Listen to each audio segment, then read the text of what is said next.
Boom. We're recording right now. You should have got a message with that. I'm going to share a screen and do a quick little recap, and then I'll introduce our speakers, everyone, and we will talk about the readings and topics for this week. So let me get that going. Sorry. Okay. Share screen. Here we go. Sharing.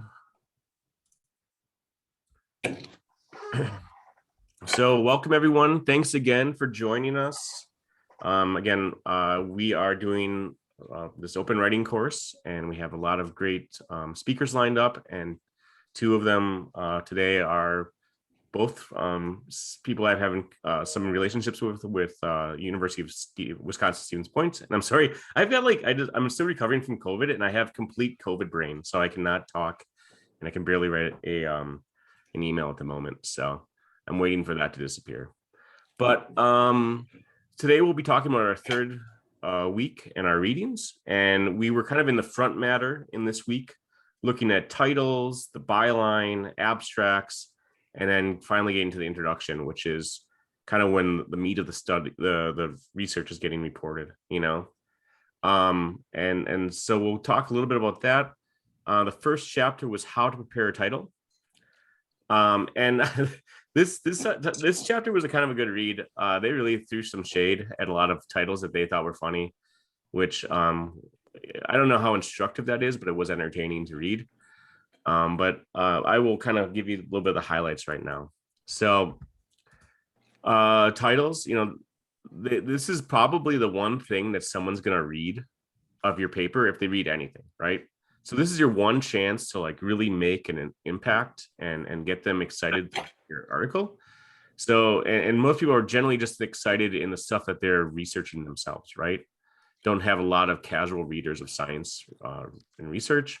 So if you are not making it clear what your paper is about, you may miss some of the few readers that are really going to get excited about your work because they just don't see the relevance to what they're doing, right? So you want to make sure that your title is easy to read, and that it should be specific, right? And we'll talk about this in a little bit, but I find myself even recently kind of going more broad with my titles, and I think that's just reading this kind of reinforced that this is what's going to get picked up in your search engines and on Google searches and stuff like that. So being as specific as possible could be helpful. You see Brad? GQ? And please mute folks if you are coming on the call. Thanks. We want to keep this open so we don't have like the webinar version of this going, because that's kind of one-sided. So and then they're typically not written as a sentence. They're more of a phrase, so here's some, this is kind of what to do, but they gave plenty of examples of things to avoid in your titles. They said to avoid abbreviations, right? So, or jargon. So if you're working in chemical compounds, you're not going to put HCl, you'd write out the whole hydrochloric acid, right? And then jargon, we often write really specific in our little niche, like kind of our little part of our field, our discipline. And we have special words that we like to use. That's called jargon. And they, if someone's not using the exact same word, they may not find your title in a search, right? Or it can just kind of make it a little bit harder to understand. So this is a title, I just looked at urban forestry and urban greening today, kind of looked for the most jargony title I could find. And this one kind of hit it's still pretty easy to understand, even for me. I sometimes have hard times with like some of the really like sociology titles and the words that they use. But I mean, I think this could be even further simplified, right? So estimating the alignment of tree species composition with foraging practice in Philadelphia's urban forest, toward a rapid assessment of provisioning services. I mean, when you think about it, it took me a while to like get this to something I could understand. The title could be as such, which trees provide food for urban wildlife, a rapid assessment from Philadelphia, right? They're both getting the same thing across, but one's using really jargony language. And what you can do to test this is you can actually run your writing through the diagnostics for Word, and they will tell you what grade level your writing is at. And when I worked at ISA as a nonprofit working with the industry folks, we shot for, they say newspapers shoot for like a fourth grade reading level. You just can't hit that. So we would shoot for like 7th or 8th grade, and I think that's a good guideline for your writing, especially like your intros and your discussions and things like that, keeping it so it's digestible to the audience, right? You don't have to throw out all the fancy words. And that'll make your work just more appealing to everyone. No one wants to read something complex. They also said to avoid assertive sentence titles. So they said don't use jargon, and then they threw an acronym right after that, which I thought was pretty funny. But assertive sentence titles are making a claim, right? So here's one that I've seen, Brian Kane. I actually liked this title when I first saw it, because I'm like, oh, that kind of that tells it how it is, right? Installing cables did not affect annual radial increment of codominant stems in red oaks. The problem with this is the authors say that this trivializes your work down to one sentence. But I mean, we live in a world of Twitter, so maybe that's kind of what people expect nowadays. What I would say, probably the problem with this title is that you're essentially proving the null hypothesis, which is what you just don't do in science, right? You don't have evidence to support that there's a change. Doesn't mean that there isn't one. You didn't pick it up. So, but yeah, they said avoid these kind of statements. Although it did catch my eye, and I knew exactly what paper to like look for years later when I read this in the reading. So, made a statement. They said avoid witty or humorous titles. So this is one that also stuck in my mind because it was witty or humorous, right? This is the cost of gypsy moth sex in the city. What I think is funny about this, the really funny thing is that who here has ever actually seen that show? It came out in like 1998, right? So that's an old type. This is an old show. So it has like this humor has like a time life, a life before it like will just kind of expire and not be humorous to people anymore. And also, I mean, the paper came out like 10 years after the show was canceled. Which shows how like up to speed scientists are with like cultural references and things like that. But anyways, so I do appreciate a witty title, but it should be timeless and I don't know, maybe a little more nuanced, maybe. They also said avoid series. So this is one that I think Bob probably managed when he was at Arboriculture and Urban Forestry. These are a pair of articles by Mary Duryea, who is the research dean at my university. And I mean, it's a bold statement when you have your title like part 1 and part 2, because you pretty much have to assure that both titles get published, right? Otherwise, it looks a little bit odd. And you have to work with the editor, otherwise part 2 could come out before part 1, right? And that would also look odd in an issue. So. But I mean, this was good research, and they had Raymond Littell, who like wrote the book on modeling in SAS when SAS was like the dominant statistical software package. So they had a good team working on this, though they probably knew they had a good chance of getting it published, right? And it was a lot of good data from a lot of storms. Chapter 8 was all about authors, how to list them and add them to a paper. I like this cartoon. This is from Piled Higher and Deeper Comics, kind of laying it out as it is, the order of authorship matters. So in general, in all the fields that are pretty much represented in this call, first author is the one that holds the most clout, right? So that should be the person who did the most writing on the work and was kind of the instigator behind it. And then you generally either decrease the next author had the next highest impact in the paper, and then go down the line. Or you can also, if it's hard to tell, you can do things like use alphabetical order or whatever you want. If you see names in alphabetical order behind the first author, you generally know that everyone had a shared kind of say in the writing. And some journals will actually let you put, I think +1 will let you put these people have equal, they've done an equal amount of writing. They're co-first authors and have like a little symbol next to that. So you can do that in some journals as well. But a lot of this chapter and a lot of what we're going to talk about today with Bryant and Bob is kind of what justifies authorship, right? And who counts as an author. And because there can be authorship inflation, right?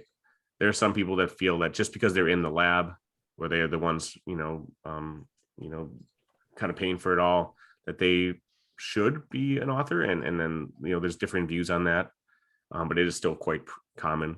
So,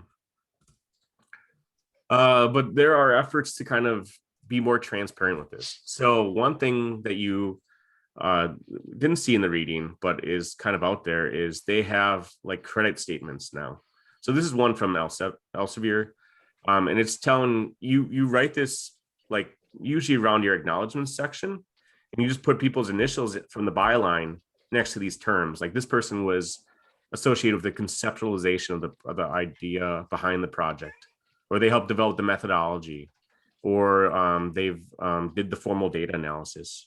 And they even go as far as to specify if someone did the original writing of the draft, like they were creating the words, or if they actually were coming in later in the process and just reviewing and editing what someone else had written, which was probably the first author. So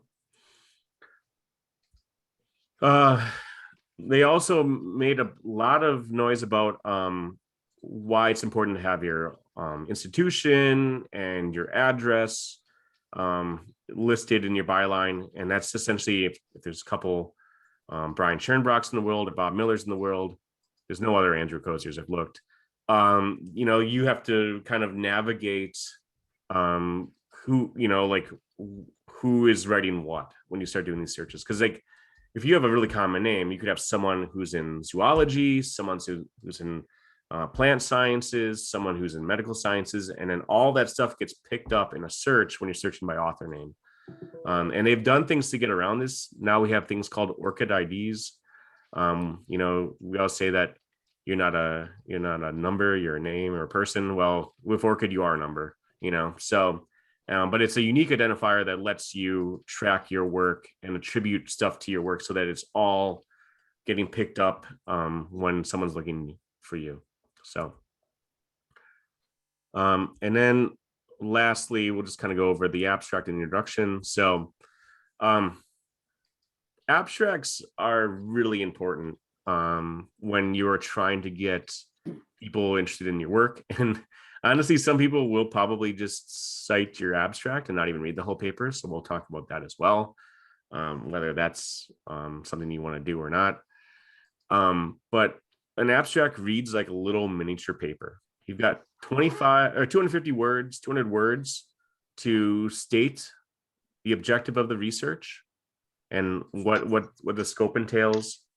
Describe the method, maybe just one sentence of methods, saying, we did a survey, or we did a field inventory, or we did a field trial, right? But just that one little bit that shows the context of the study. Then you summarize your results. That's gonna be 2 or 3. And then we will state our conclusions, right? And the conclusions have to be supported by what's being written. I think this happens quite a bit where I will write up the abstract, and the abstract is like separate from the actual paper itself. It's like in some sort of field you enter when you are entering data for the paper. Something will change given review, and I'll catch it the very last moment when I'm like looking at proofs. I have to make a little change to my abstract because the reviewers have asked me to do something differently, right? So, and so you have to be really careful about that, because you want to make sure that when they read that abstract, they're getting a realistic appraisal of what the work is behind that. You can't make any unsupported claims in that abstract. And often it is the last thing you write, because you get everything, all your ideas down in their bigger form, in the adhering to the page counts and writing requirements of the journal, and then you have to condense all of that to its most important elements for the abstract. And having that all ready out there allows you to like kind of read over it again get the major sense and the themes of the paper, and then really be have a concerted effort when you're doing that. So, and then finally, we are going to finish up with the introduction. Then we're going to go into our discussion, folks. So, I like the quotes that they pick for the kind of the chapter headers and stuff like that. So this one was from Euripides. It's a bad beginning makes a bad ending. And if you really want to make an impression on someone and get them to keep reading your paper, you can't lose them at the introduction, right? The introduction should be a nice story that logically lays out why you did the paper. Like at the end, they should be like, oh yeah, it completely makes sense why they did what they did. And I'm excited to see what the results are. That goes for grant stories as well. You want to make sure that they just realize that there's a problem out there.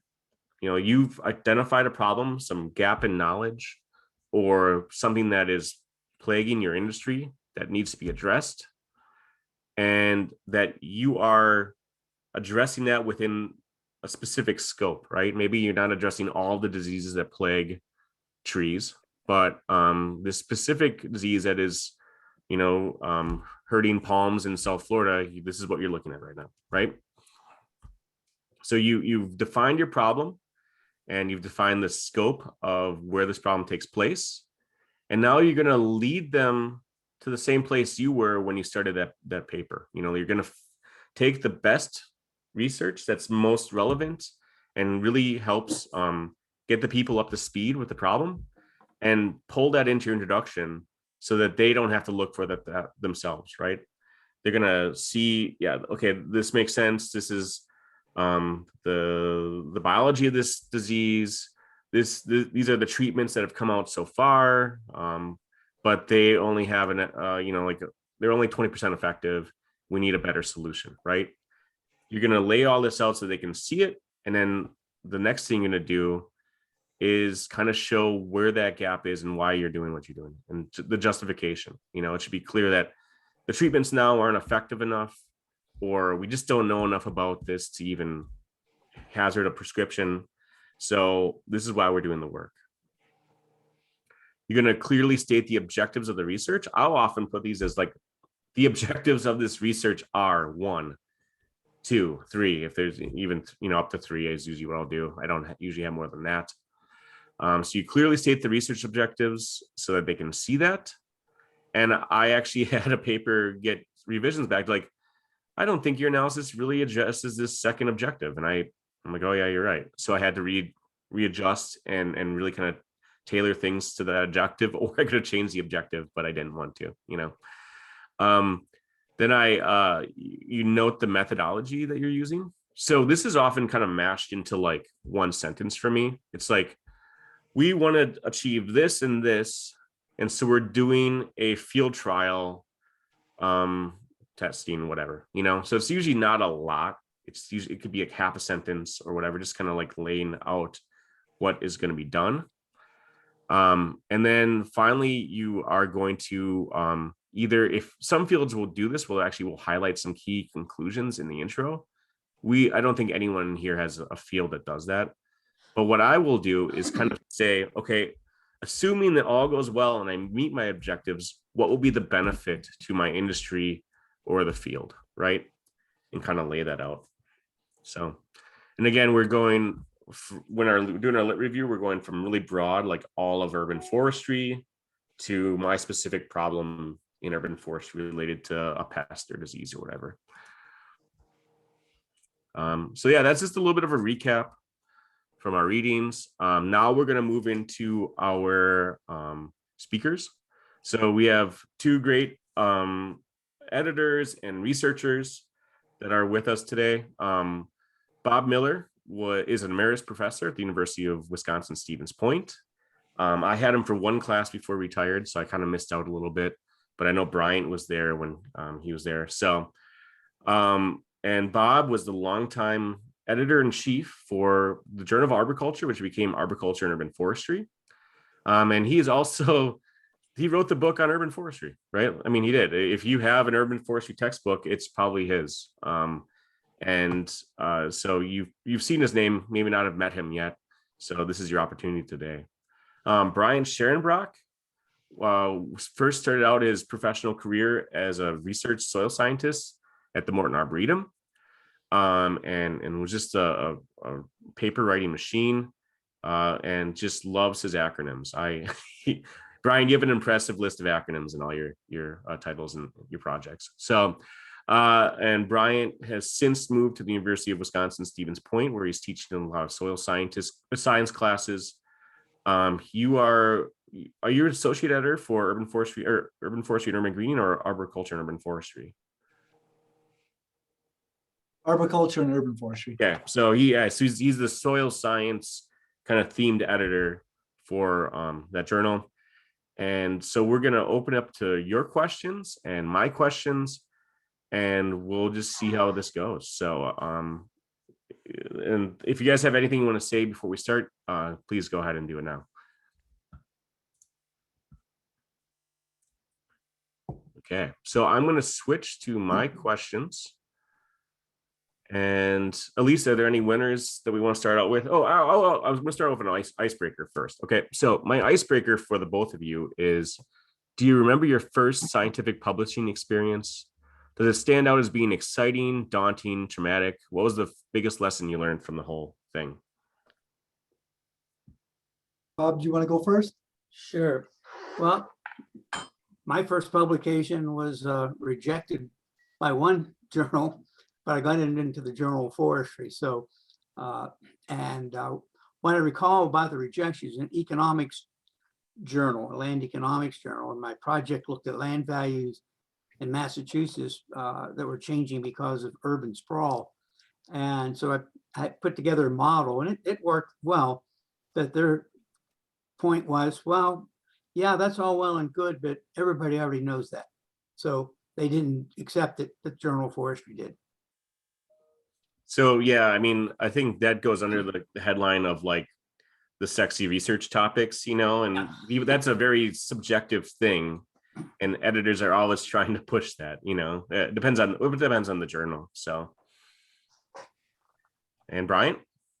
Yeah, sure. Well, hello, everyone. I'm Bryant Scharenbroch, and thanks for letting me talk to you all or talk with you all about this topic. I'm enjoying the course so far, and I'm really liking this textbook. So thanks for recommendation. Andrew, can I share my screen for a second? I want to show let you me guys, stop the share. Yep, I want to show you the cover letter for my first publication. Let's see. Oh, can you guys see it now or no? Are you seeing my background? I see it. Yep. Okay. All right. So Uh-oh. you sent me these questions and I went through and I looked at my first publication, and I'm too embarrassed to pull that publication up. I actually reread it. That triggered a whole bunch of other things for me to understand how my writing has evolved over the years. But I wanted to share the cover letter because of your co-invited speaker here, Dr. Miller. You can see he was the editor at the time. And I didn't realize I was part of the old school process of publishing where we sent stuff in. I completely had forgot all about that. So yeah, we had to type up our manuscripts and then send 3 copies in. And then Bob, you sent those off to some art reviewers, and they looked at it and they gave me back some comments. Those comments I looked through those as well too. So in regards to your question, my first publishing experience was extremely scary, very daunting. I did a lit review actually. Oh gosh. And yeah, I got torn apart by the soil scientists in the field. However, I think I learned a lot from that. Mm-hmm. And I was very excited to get my first publication, and some of the connections I was able to make with that lit review were awesome. So it was very scary, but I think it paid off in the end. Very nice story. Wow. And then the connections here. I love it. And then, yeah, Bob, I just want to thank you again. I know I've thanked you a couple of times for this. I wouldn't be in the position I'm in had you not encouraged me to go out to Idaho and climb mountains, and then also take on grad school at the time. So yeah, it's fun to see how well some of my former students are doing with their careers too. That's pretty exciting. All right, so I'll stop sharing. And Andrew, you asked us to put together some things maybe in an intro. Mm-hmm. And if you want, I can. So when I was going through that paper, I kind of thought a little bit about some things that are really important that have helped me with my writing over time. And Yeah, a go lot of for it. these things are pointed out in the textbook, but I just reiterate those. I think for me right now, and I'm not proclaiming to be a great writer at all, but I think I've progressed. And one of the things for me that's helped a lot is think about the 1, 2, or 3 things that you think you want your readers to remember about your paper. And that's about all I can remember on any paper, honestly. And if it's one thing, great. Identify that one thing. And that diagram that's in these books about like start broad, get to your narrow topic, and emphasize throughout the paper your introductions, your methods, your results, your discussion. Everything should be hitting that one central message. So when you're building your story in your introduction, if it's not relevant to that central message, you got to think critically whether or not that needs to be included. Yeah, I mean, that goes to the whole story kind of telling aspect of it. So, no, I agree. It's like you don't want to hide like a nugget in your paper that like, I mean, sometimes you read a paper like, wow, that was awesome, but it took you the whole paper to find it, right? Yeah. You want to bring those things out as fast as you can to the reader so they don't miss it. That's one of the things I also wrote down when I was going through my old papers is lead with your most important findings. They say it in the textbook. That's important. Don't hide that stuff because you're reading and you want to make sure that you're engaging the reader and you want to get your most important stuff out there right away. So even in the discussions or results, I start with the most impressive or the finding I want to hit home on this paper. I start with that. Yeah, and I think it goes like you just feel like, okay, if I have like the really good stuff in the end, they have to get all the way to the end to find it. Yeah. But they're not going to get that far. Yeah. So it's actually working against you if you don't bring it out. Mm-hmm. Bob, any thoughts on storytelling and the like? One of the things that I used to emphasize with first-time authors or just people writing reports, read it out loud, because you'll be surprised all the things that are wrong with it when you hear yourself reading it. And so that really helps a lot for your first time being an author.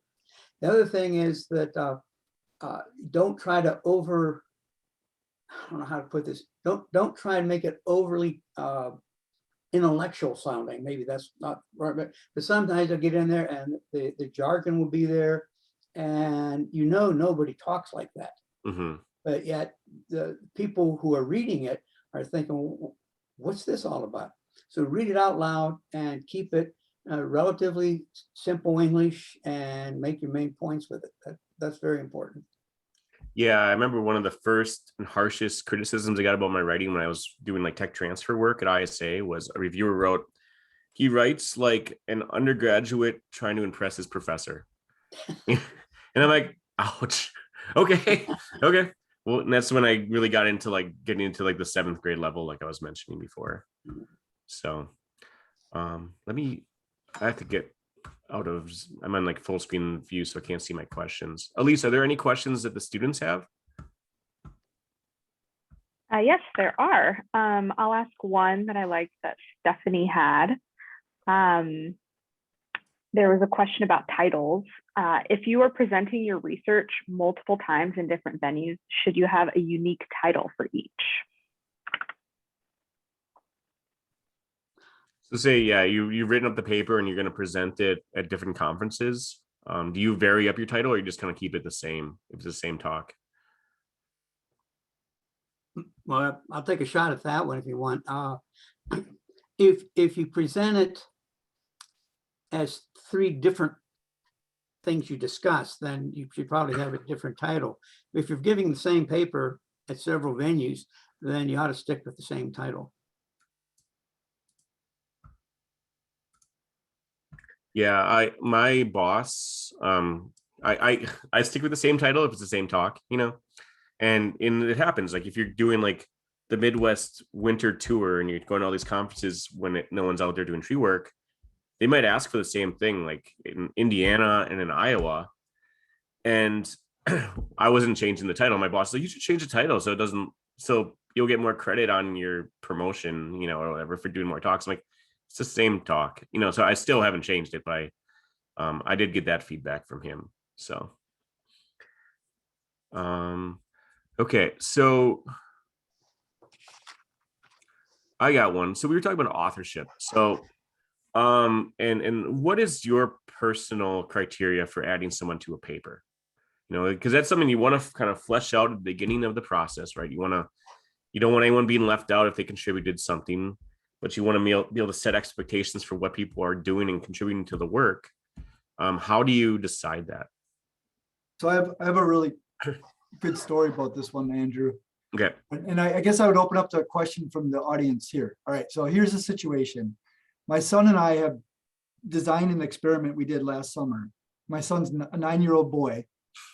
He did all the work in designing the experiment. He planted the corn, he tilled the soil, he applied the treatments, he harvested the materials, he weighed the materials, he produced a portion of the data set. Now, is it appropriate for him to be an author on this research, which we potentially could publish? And as his dad, I definitely am biased to wanting him, but I have an answer to that, but I was curious what you all think. I can pick on my grad students. I know they're here. What do you think, Garrett? Are you here? Stephanie, you can turn off your mic and actually talk too, or turn on your mic, Stephanie. Oh, I was going to say that I think, yeah, he could have authorship because he like physically contributed to the production of the work. Okay. But I don't know. I'm afraid I'm wrong. Well, what do you think, Mark? Are you going to say something? Yeah, I was going to chime in. I mean, you mentioned that he designed the research methods, right? So I think that because he designed it, he should be. Yeah. So my rule is you have to have an intellectual investment in the project. So he didn't. It's a weird one because he didn't really design it. He couldn't come up with a Latin square experiment by himself. That was fed to him. So no, Rocky would not be qualified as an author. I don't think. He didn't have a significant intellectual investment in the project.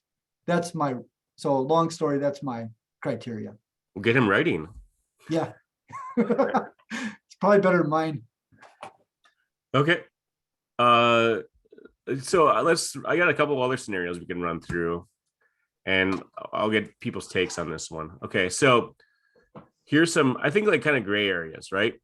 Would you give authorship to a technician who, in addition to collecting the data, helped you work out the design of a field trial, given his or her knowledge of the equipment sizes? So sometimes your design is based on like how wide the mower is for like a tractor, or like how big the spray rig is. So having that information provided from a technician, and they kind of gave some input on how to design the project. But then all they did is they ran the trial afterwards. They didn't do any writing. Is that enough to include as an author? Thoughts, anyone?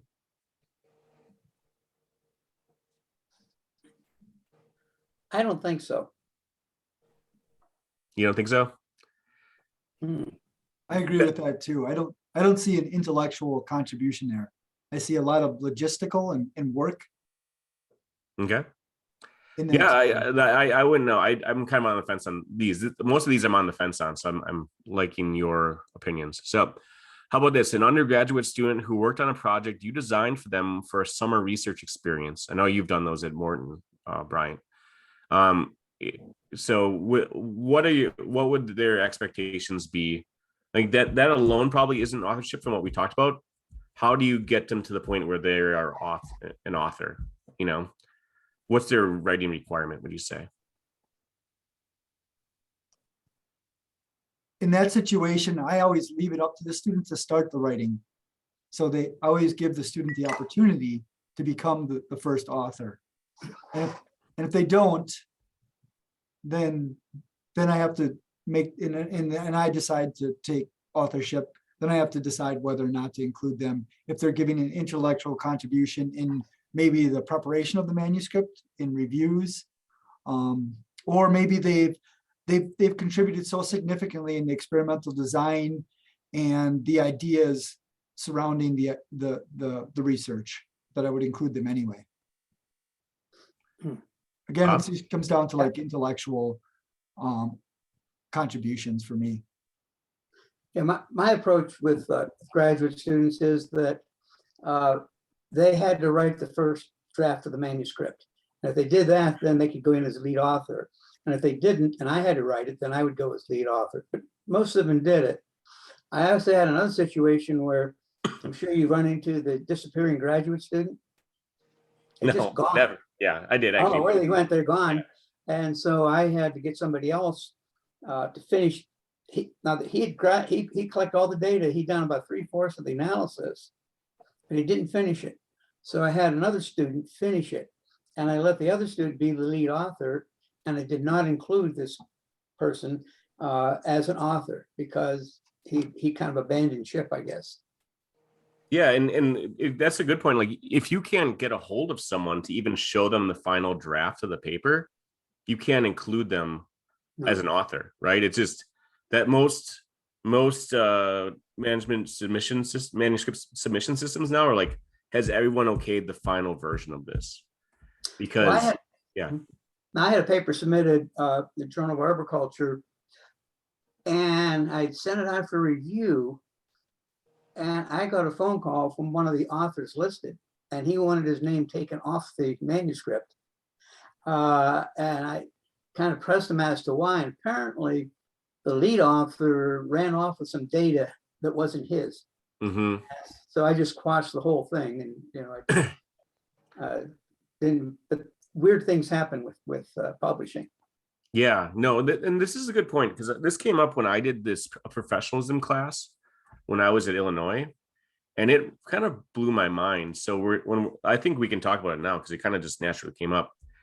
If you are a student and you're working as a paid like graduate assistant and you're collecting data from for your advisor and you're doing this project and you just love it, but then you have a falling out with your advisor, guess who gets the data?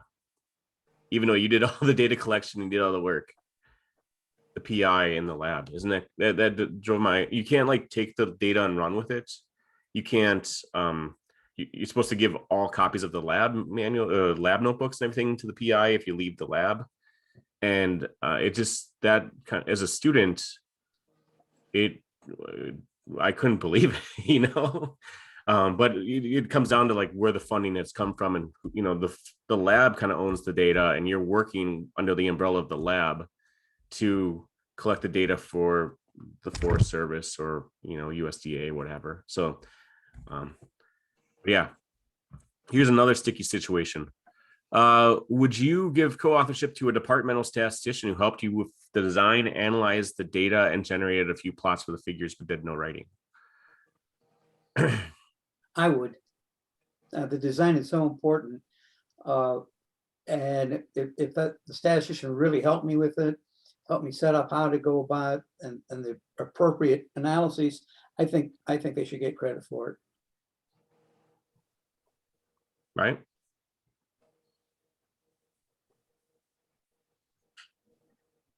You're muted, Bryant.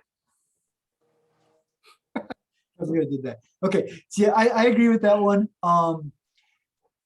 With the caveat that if that statistician had sat down with the authors and helped interpret the results, providing some intellectual understanding to the data. Okay. So, yeah. And then finally, I'll leave it this one. What about a colleague who gives you several data sets that they collected, so you do a meta-analysis? So this one's an interesting one because I've been working on meta-analyses with other authors recently. And I wonder how much, and some of these are big papers with like 30 authors on it, and we're all contributing data sets. Mm-hmm. And for me, those authors that are actually involved in the writing of the paper, like they've been active in the revisions, I think that's an important thing. I think you can't just contribute a data set. You need to be involved in developing the ideas within the paper.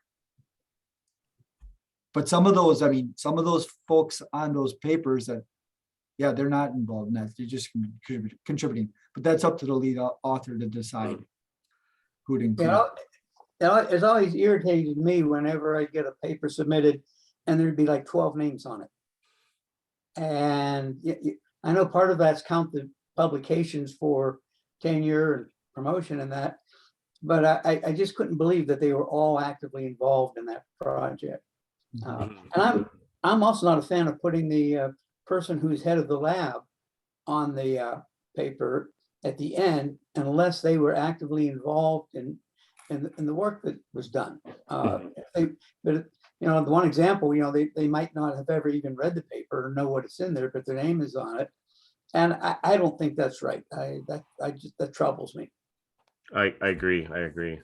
So Andrew Millward had an interesting comment that kind of relates to this thread of discussion, and is, what about when someone is a reviewer and they've given you like a really good review, like feedback that's changed the paper in a marked way? Like, what do you do in that scenario?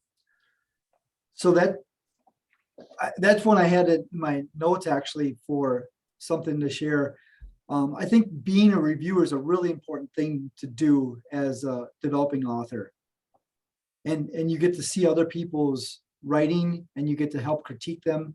And you want to be gracious with your reviews.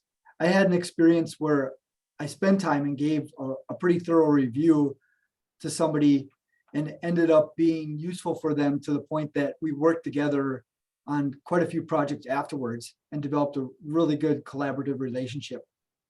So I don't think that particular situation I was included in in authorship, but I gave enough as a reviewer that I probably could have. Mm-hmm.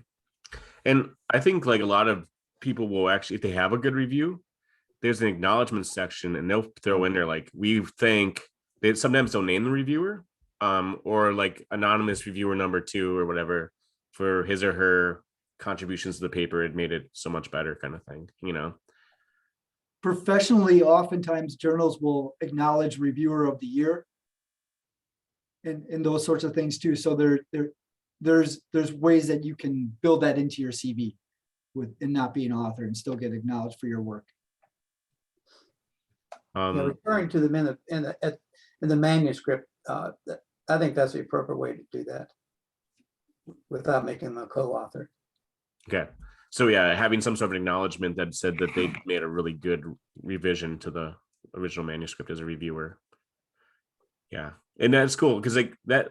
So, and then Katie, she wrote in the chat that, you know, one consideration for authorship is the ability to defend the paper if needed. And I think that's a good thing to bring up, is like, if you've never read it and someone like wants to, you know, take some, you know, have words with you about that paper, there's no way you can even like defend it at all, you know. And you may find yourself on the end of a paper that you didn't want to be on it in the first place, you know, like, oh, maybe I shouldn't have just worried about getting something on the CV, you know. Especially when we talk. I had experience a while back. I designed an experiment in Milwaukee, and I collected a whole bunch of data on the trees. Don't need to go into it, but subsequent to that publication, the people who replaced me when I retired looked at those same trees again to see what would happen, 20 years later, what effect. And so they put me on the as a co-author because I supplied the original data set. I wouldn't have been upset if they didn't do it, but they did it. And so that's one thing you run into. If you run into long-term studies where the people who started the whole thing, at some point they should be acknowledged that this is where this started, and I'm continuing it on now. Yeah. Trees are kind of a pain that way, that they persist for a long time and they make very bad subjects from that regard. But you're right. Things can stretch on through careers, you know, if you're studying cohorts of trees. So Nicholas has a question. Are there any recommendations for graduate students in the lab where there are existing authorship norms? Were there what? I got to read this again. Are there any recommendations for graduate students in the lab where there are existing authorship norms?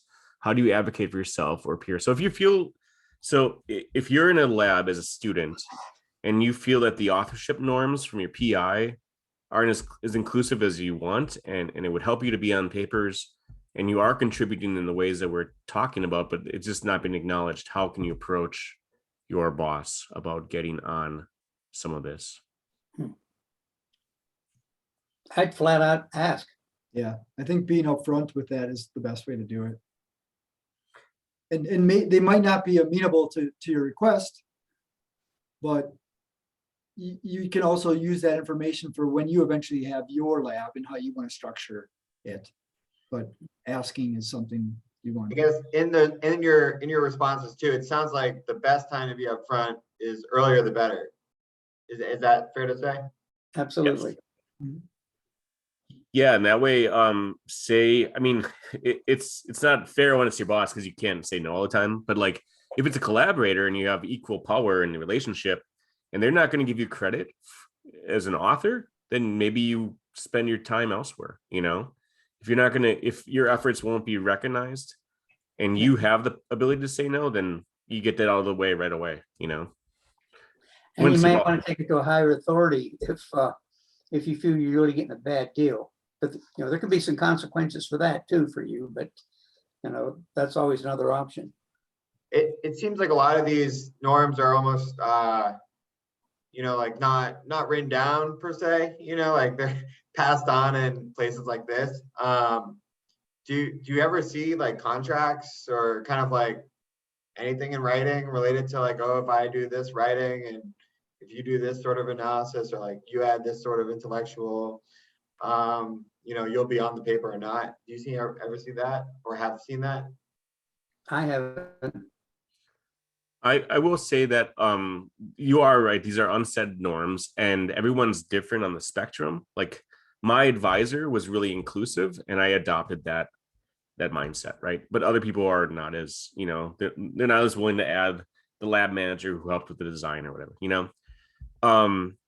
I did have a co-author on a paper recently. We're working on this lit review, and it's in multiple languages. So we're trying to get people that speak Japanese and Chinese on the paper, and she put the author credit things from that Elsevier thing, like she's like, if you want to be considered an author on the paper, we would ask that you meet 3 of these criteria, and if you're willing to do that, we'd love to collaborate with you on this.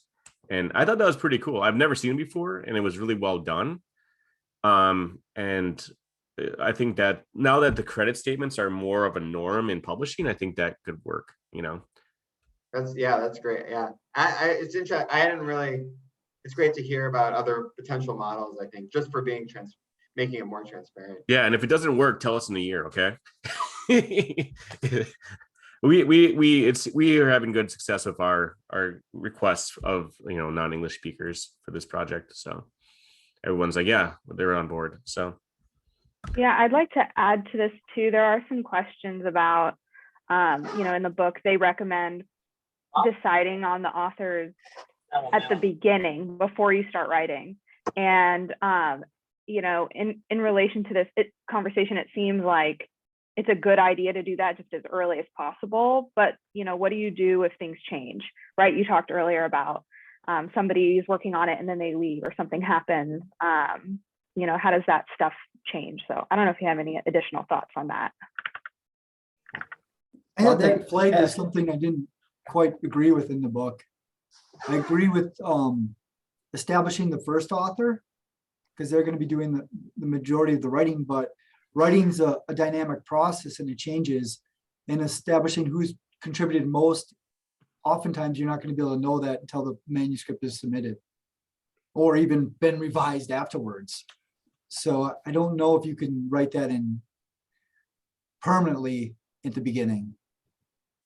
Yeah, I agree with Brian on that too. I think you could get a sense of it at the beginning, but explain how you're going to do it to everybody involved and what your expectations are. And then based on what their contribution was, that's the rank order that you'll be as an author. So you could set out sort of the ground rules, but don't set out a hard and fast pecking order at the beginning. mm-hmm. And I think I like the first author almost never changes for me in a paper, but it's that the second, third, fourth where that kind of shifts around. And that is what I've seen kind of change it, as a paper goes along. And then the only time I've ever really dropped an author is when they've disappeared, like Bob mentioned. You just if you can't get a hold of them, then they can't be an author, honestly. I think there's alien abductions going on with graduate students. It's Oh, usually and, the first good job. They're like, oh, I'm done with this writing. So And then just one more quick one on this topic is someone asked, what if someone passes away during the process? Then what happens? If they had made contributions that are worthwhile up to that point, I would leave them on there. You know, if it happened the third day on the job, then that's a different story. But if they've made contributions, I think they ought to be listed. Okay, awesome. Well, we've done a lot about authorship, and I know that's a really contentious topic because that's some of the politics of academics, but let's try to get into the abstracts and introduction a little bit because those are important. So, okay. So this one is I like this one because I still don't think I have keywords down. But okay, so there are three things that really get mined by search engines and like citation kind of databases, and those are your title, your abstract, and the keywords, and I guess the author byline, right? So four things. So how do you decide what keywords to add to your paper?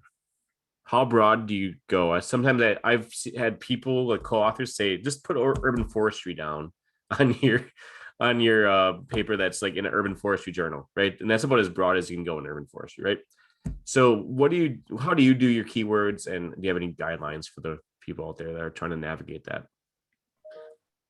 My thought would be, it depends on the journal that you're submitting to. Your example of urban forestry, certainly wouldn't need that in the Journal of Arboriculture or the European one. But if it goes into a soils journal, or if it goes into Journal of Forestry, because there are very few urban forestry articles in the Journal of Forestry.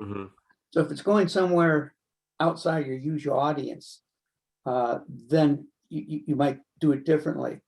And also think about what group of scientists and practitioners do you want to read that paper that you wrote it for. So I would think, if it's commercial arboriculture, or if it's utility, things like that would direct people to your paper when they go and look for keywords. I'd say that the keywords, one, shouldn't be repeated in the title, because in search engines, your title has these unique sets of words, and the keywords are additional words that you can use to pick up this paper. And usually journals will tell you that. And the other thing that I use for keywords is to be broad in a narrow field and be narrow in a broad field. So basically what you guys are talking about. So if I'm submitting to arboriculture and urban forestry, which I almost always do, that's a very narrow field. I'm happy to include a keyword like urban soil or even soil in there if it's not already in the title. But okay, so if you're in a narrow journal, you pick a broad word that's can be picked up in the search. Yep. Okay. And then if I'm submitting to ecology, well, I would never put my keyword as like soil. There would be like maybe particular organic matter, something real specific I'm looking at in the paper. Got it. Yeah. Cool. I like that. And like it's almost like a mind game because you're trying to think of like, okay, my title makes sense written like this. My abstract has these 250 words. What else could someone possibly be looking for that they'd want to see this paper, And like if you put tree down, that's like about as broad as you can get. And then you're getting like decision tree analysis for like computers and stuff like that in there, So yeah. One example that I thought was kind of helpful too is like I'm doing that lit review on hurricanes, right? Well, in the South Pacific, there are typhoons. or no, cyclones, and then some in the Indian Ocean, they're typhoons. So like we use hurricanes in the Atlantic, and that's kind of what I would use because that's where most of our data is coming from. But then having the other terms that are still tropical storms as synonyms would be useful, you know? So cool. Are you gonna cover highlights too, Andrew? Were you gonna talk? Yeah, about that? that's my next one. And then, yeah, so some journals ask the authors to submit highlights, which are short bullet points of key take-home messages about the article. Do you have any insights or advice regarding highlights and how are they different? Because I think someone was talking about it on a podcast. I'm like, I used to just grab chunks of my abstract and put it in bullet form, you know? And I think that's not the point of the highlights. So Well, where would they be then? With the abstract or after it? they're usually like before, they're like in the electronic journal, I think by the title, right? So it'll be like the title, the byline, then the bullet point highlights, and maybe a graphical abstract before you even get to the abstract. It's like before, it's like the pre-abstract abstract. Right there. Oh, right there too. You're right. Sorry. Yeah, that's where they're typically found. Okay, never mind. You listen to Bryant on that one. So, yeah, so thoughts on those? I didn't really have a good understanding of what highlights were when you sent that question. So, and I've written highlights, and so I did a little bit of reading on that. It's really, I like what they are actually. So it's not necessarily regurgitations of materials in the paper or the abstract. They're really to kind of focus on the why of your research, why you're actually doing it. What is the actual nature of the research? And it could potentially hit a broader audience. So it's another avenue to pull in more readers to your paper, I guess. And with that in mind, I think the highlights, they need to be very simple, non-technical, concise, and get to the point of why your research matters. Yeah, they have like really strict word counts, and Yeah. I honestly like I never do them justice. They're like, I'm like, oh yeah, this journal has highlights, and I have to do them, Yeah. and I quickly do them. Yep. But yeah, I think with like publishing, like they're always like with anything, it's like trying to get people to read, trying to get them to click, and these are just newer things that are coming along to like that some publishers are adopting, you know. The other thing that I've seen are graphical abstracts. Has anyone seen those before? I haven't. So yeah, so now they'll have a graphical abstract, which is, I generally do like a collage that tries to get the same things that you would have in an abstract, like just a general picture of like maybe the urban environment for the scope, and then something from the actual trial we did, that's the methods, you know, for pulling trees over or whatever. And then a graph that's a key take-home message for the results, you know, like those kind of put together in visual form. I tend to get more excited about that actually than the highlights because I think it's more creative. But yeah.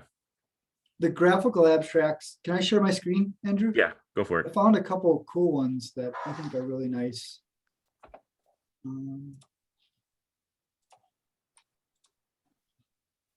So this is a paper that I like the graphical abstract for. That's probably pretty small for you guys, huh? Can you see that? Yeah. So it's a picture. It's pretty simple. The labels are simples. The labels are simple. It's got limited text. It can be self-explanatory, and it can really reiterate the main point of your research. So even without even reading the paper, the abstract, I suspect most of you can kind of pick up that they're taking some waste residues and they're turning it into this thing we call biochar. And that biochar is providing something to the soil. And they even have those elements labeled in that little cartoon. And then that's creating some effect on a plant, and a plant's being harvested and redirecting resources to a landfill or redistributing. So something like that, I think they're pretty cool. They're very powerful. And in the modern world where people are doing things like tweeting and that thing, not that I don't do all that, but I think you can do these, you can share your ideas with these graphical abstracts a little bit cleaner. Yeah, I think you're right. From the social media apps point of view, like that is something you would want to see on a small phone, and it would kind of convey the what the paper's about if you have the title above it and like the link to it. So great. I've made some very terrible ones. I didn't know how to do it. And I think the ones that are really terrible is I try to include every idea in the paper. Mm-hmm. And that's not what the intention is. It's to convey like one message from the paper, one really important finding. Mm-hmm. Stick to that. Yeah. Okay. What else do we have for abstracts? Anything? Are there any other questions that you have about that, Elise, that you saw? No, nothing in particular, I don't think, Okay. about them, except Susie just sent one out about abstracts in the chat. Which you're right. So how acceptable or how well accepted are graphical abstracts? So like the graphical abstracts are generally in the papers that I publish in still optional. So not everyone has to do it. It's not a requirement. But I believe I saw some of those. They have a mark like an improved response. People actually will like click on articles with those more often than the other ones. And they try to like really highlight that as a reason to do one. So, Well, if when you look at the what you have at the beginning of a paper, there's a lot of redundancy then, because you're going to have keywords, you're going to have the abstract, you're going to have the graphic presentation, and you're going to have the bullets. And that almost, I don't know which ones are better, but that seems like overkill to me. yeah, it's a lot, honestly. And there'll be something else new soon, I'm sure. Like a video abstract, it is overkill in a way, but I think it's allowing you to get your message to different people in different ways. And apparently 250 words is too much for someone to skim through anymore. So 3 bullet points will do it. And if that doesn't do it, a picture will, I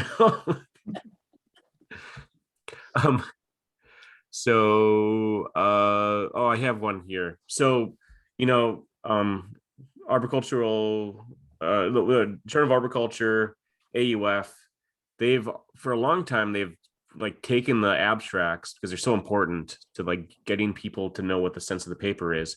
They've actually translated them into other languages, right? And actually now that I'm doing this International Lit Review, having English abstracts for like journals that are Korean or Japanese has been really helpful to like even see if the papers, because sometimes the title like will hook you, but then when you read the abstract, you're like, okay, no, actually this isn't what we need, What do you do when you find an article, like maybe you can only get the abstract because of a paywall, or there's a language barrier beyond the abstract, but you see that it's got a key finding that you could use in your paper? Can you cite just the abstract? I wouldn't. I'd want to read the whole paper, or find someone who can read it for me if it's in a different language. I agree with that, because what if the paper doesn't necessarily line up with what's stated in the abstract? Mm-hmm. That could be dangerous. Now, having said that, I have some of the soil science stuff that I've read and even cited have just been abstracts because it's in German or Russian, and that's all that's available. So unfortunately, I have done that, but I don't agree with what I did. I should not have done that. Yeah, no, I think that's safe. Like they made the point in the reading that the abstract should reflect the content, but that's because it sometimes doesn't, right? Like that's the reason they had to point it out. Yeah. And sometimes things can be, I'd say there's the tendency to probably oversell in the abstract and then have more nuanced conversation in the conclusions and the discussion, because they want that flashy result.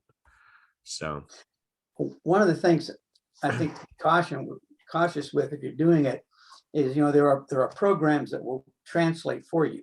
Mhm. A couple of years ago, I took a paragraph out of my book and I had it translated into Korean. And then I went to another one and I translated it from Korean back into English, and it was different.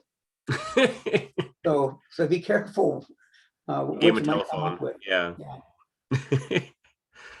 Oh, any questions from students at least while I kind of work down to the introduction? Just one on abstract. One was, is a bad abstract enough to get a bad review on a paper?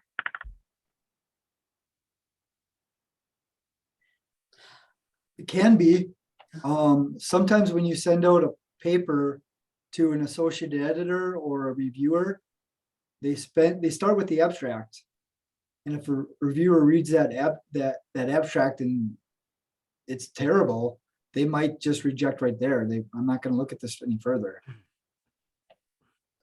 Yeah, and so I think like I was associate editor for a little bit, and I noticed a pattern. If an abstract was really poorly written, I could not find 2 reviewers willing to review it.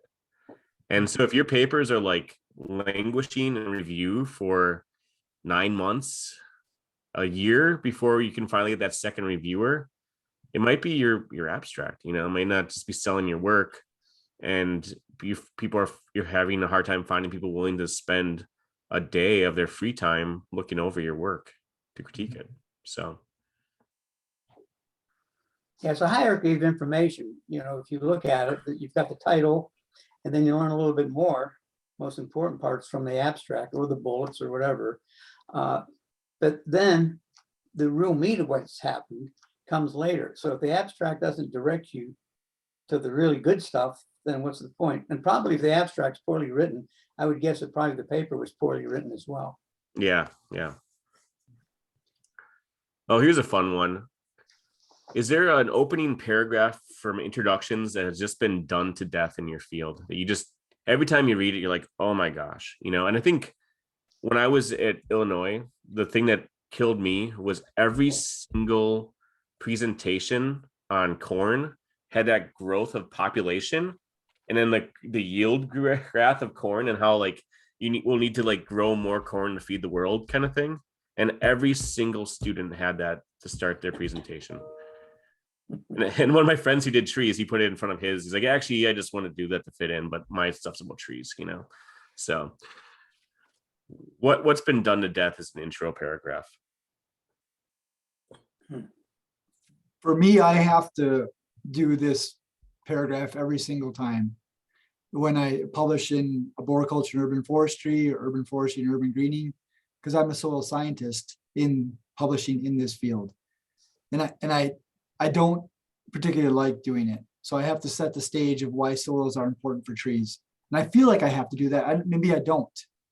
So then I have to talk a little bit about why they're bad and what are the urban soil properties that in particular are bad. And I really just want to skip that paragraph. And maybe in a few years, yeah, I know, but I can't when the reviewers come back and say, what's a soil?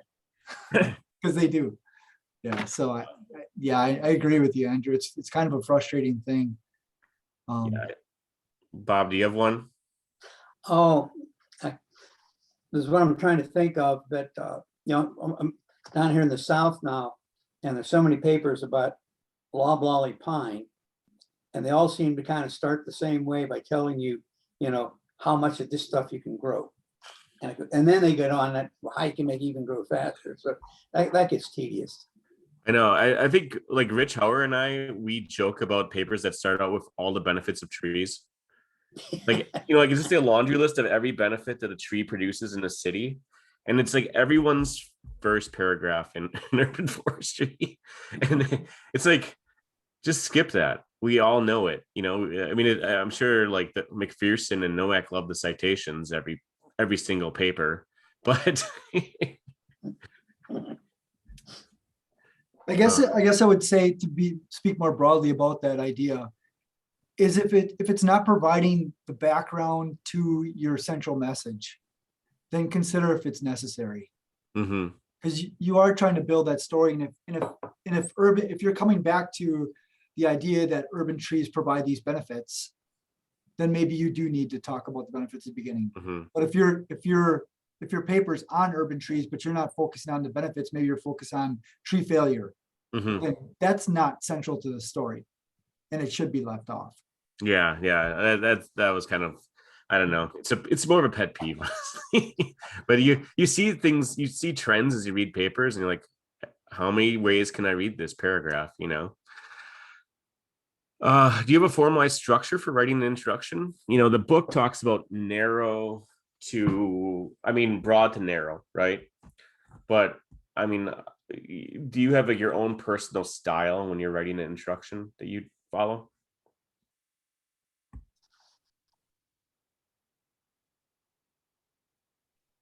How do you mean? Go ahead, Bob, you can go.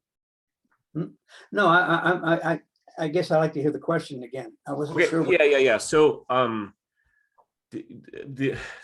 they don't give I guess they had like a structure. They had like those 5 things.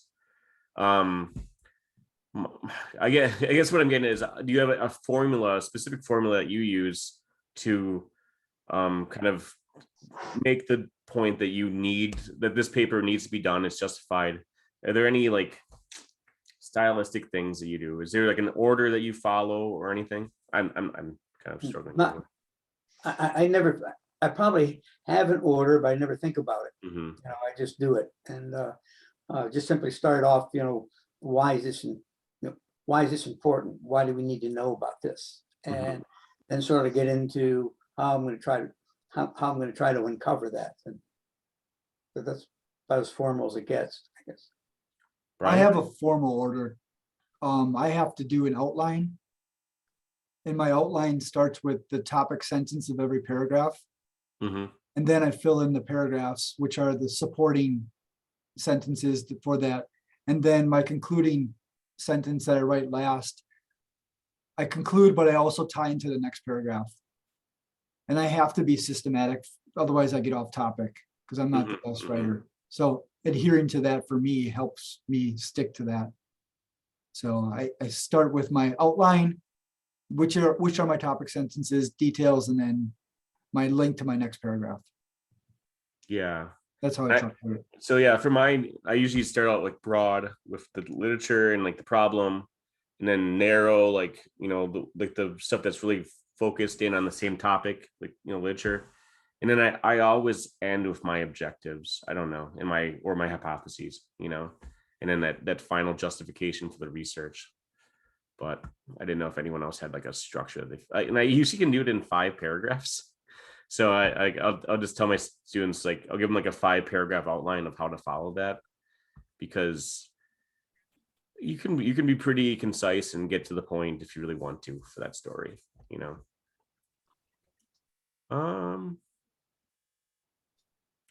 Okay, so back in like the 90s, the typical paper you'd read in like horticulture or urban forestry or arboriculture, you'd have like 5 to 10 citations. Now they're like in the 50s. What do you think is enough literature to make your point for your introduction?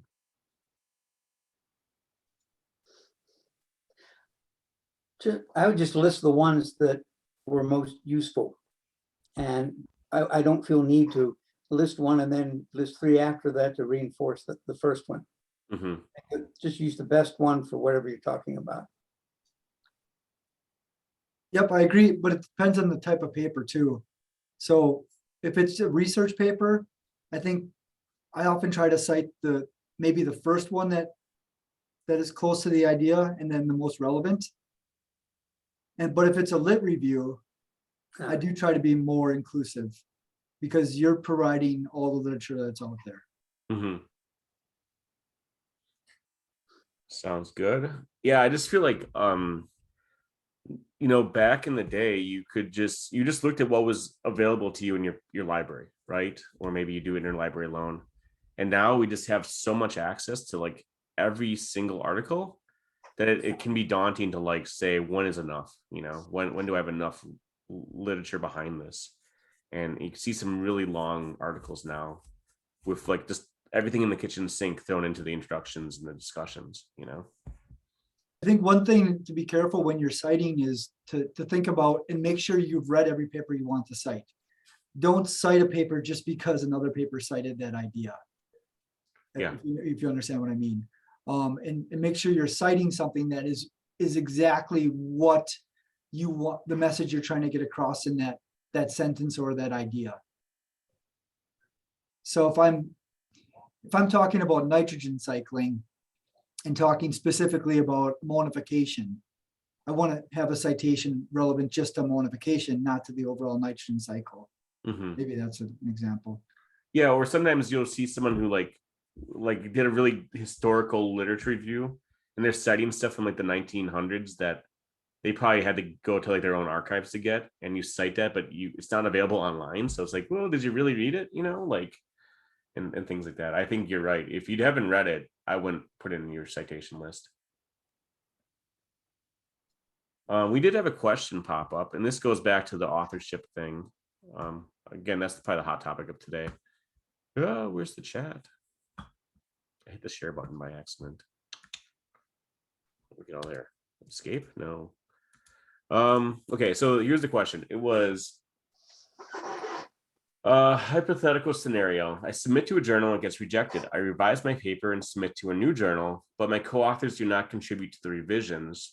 Should their names still be on the paper if you did all the work to overhaul that thing and get it to the point where it's actually accepted at a different journal? I think you should. You might note that what you had done to that paper to make it better, I guess, or that. But I think if you want to work with those people again in the future, you probably should do it, because they see the work showing up in a journal and their name's not on it and they contributed, they're not going to be happy. That's a good point about, you know, we're in small fields, and you want to keep as friendly with your collaborators as possible, you know. Stephanie had a question. She said, when you're writing your intro, do you read the literature first and then start writing, or do you read as you write? I would have the first thing that I would do when I was putting together a proposal is I would read the literature. And so that's something that, you know, should have done well before you write the introduction. Because you don't want to leave something out or all of a sudden have a discovery whenever you've done everything else that, gee, you could have done it better, and somebody's going to call you on it. Right? Yeah, I definitely agree with that. And I think when you're doing your lit review, you need to kind of develop a system for that lit review too. I mean, you're reading a lot of papers and you got to think about how you're compiling that information, remembering that information, and then potentially utilizing it in the paper. So having a system that works for you is important to retain that, whether it's a journal or you know, a working document that you're recording these findings. But I would not, I mean, I don't rely on my memory for all of these papers I read. No. I'm making notes and Yeah. kind of putting Well, when you're my age and try to rely on your memory, big trouble. Yeah, and I think sometimes it can be frustrating because you just want to get writing, and then you have this pile of papers you have to read first, and it doesn't feel like it's part of the process. So I can see that the temptation to just kind of go as you are writing it.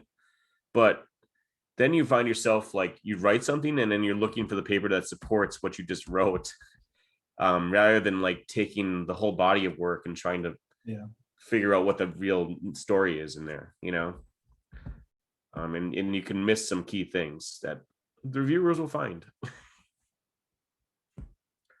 Okay, let's find one more question and then we'll call it for today. I thank you for your time, gentlemen, and I thank you all for staying along on the call. Everyone who's joined us today. Hey, I'd like to make one comment to the authors that you're writing. The biggest mistake I found in papers that were submitted to a Journal of Arboriculture is people would project beyond their data sets. Hmm. And I'm, they not understanding that things could change once you get out of your data set. And a lot of papers had to be bounced back to take that out of it.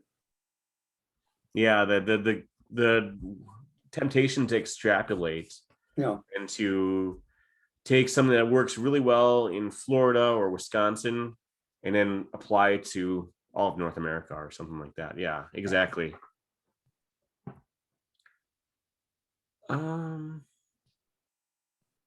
I agree with that. And sometimes it's maybe not even intentional.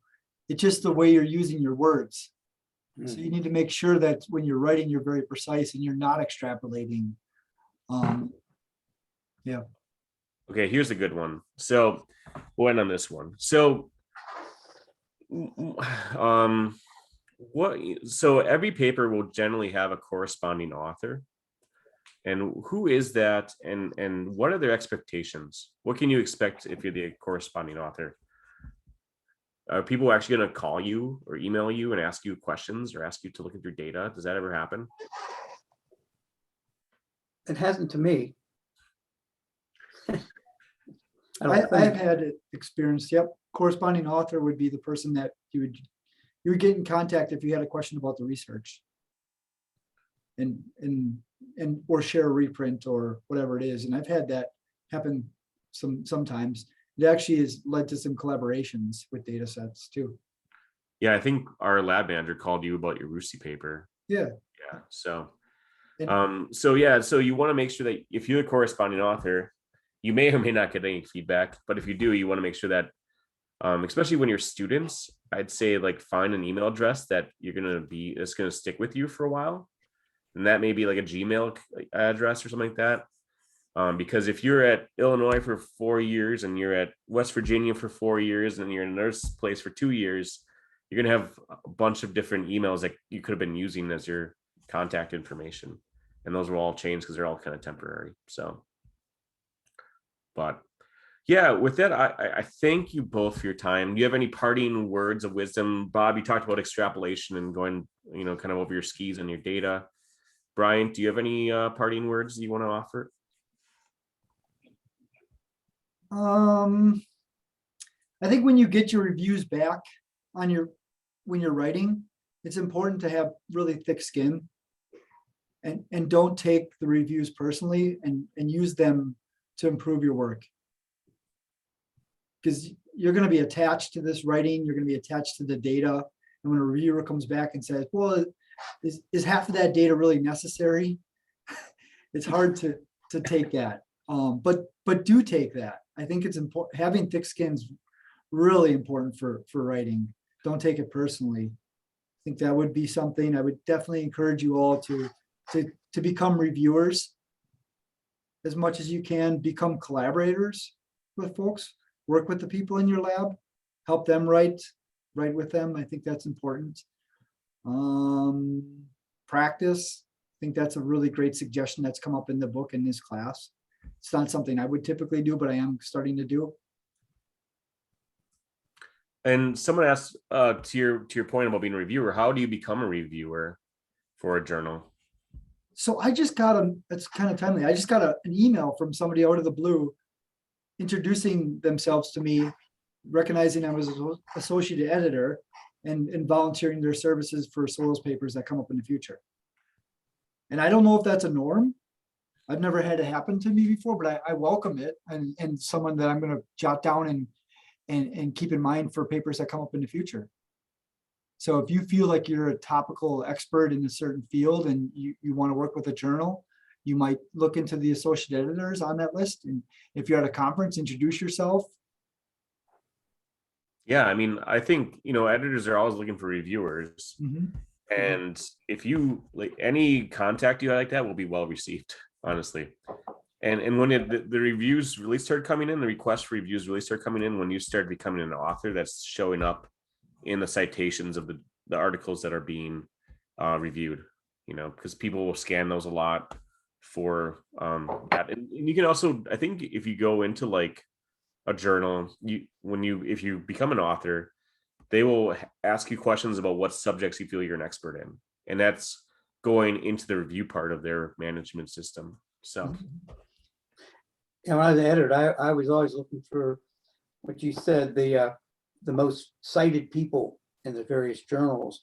And then I would put a group together, in different disciplines, but I was always trying to find who I thought was, pretty high up in their field, very Mhm. knowledgeable. But it's a lot of work to be a reviewer. I mean, it takes time to do a thorough review of a manuscript. You can't breeze through it. You have to look at it very carefully.